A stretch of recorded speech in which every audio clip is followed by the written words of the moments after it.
Transition കുറേ വലിച്ചടിച്ച് നോക്കി, ഒന്നും നടന്നില്ല. അപ്പോൾ നമ്മൾ ഉറപ്പായിട്ടും ഒരു ഫെയിലിയർ വന്നല്ലോ. അപ്പോൾ ഈ കഴിഞ്ഞ ന്യൂസിലൻഡ് സീരീസിലൊന്നും ശരിയായിട്ട് വന്നിട്ടില്ല. അപ്പോൾ എനിക്ക് ഭാഗ്യവശാൽ ഞാൻ ടീമിൽ നിന്ന് പുറത്ത് പോയപ്പോൾ ഉറപ്പായിട്ടും വിഷമം ഉണ്ടായിരുന്നു, കുറേ സങ്കടം ഉണ്ടായിരുന്നു, കുറേ ദേഷ്യം ഉണ്ടായിരുന്നു. പക്ഷേ ആ ഒരു ഇമോഷൻസ് എല്ലാം ഫീൽ ചെയ്ത് കഴിഞ്ഞിട്ട് എനിക്കൊരു 7 ദിവസം കിട്ടിയായിരുന്നു ടീമിൻ്റെ കൂടെ തന്നെ. അപ്പോൾ ആ ഒരു 7 ദിവസത്തിൽ നമ്മൾ വെറുതെ ഇരിക്കാതെ വർക്ക് ചെയ്യുമല്ലോ, നമ്മൾ ബാറ്റിംഗ് പ്രാക്ടീസ് ചെയ്യാൻ പോകും, മെൻ്റലി വർക്ക് ചെയ്യും.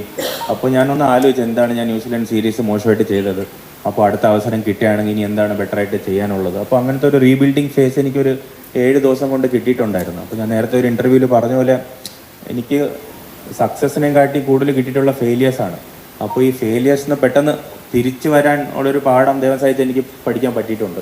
അപ്പോൾ ആ ഫെയിലിയറിൽ നിന്ന് എനിക്ക് പെട്ടെന്ന് മനസ്സിലായി, ഓക്കെ ഇനി സക്സസ് കിട്ടാൻ വേണ്ടി എന്തൊക്കെയാണ് ചെയ്യേണ്ടത്.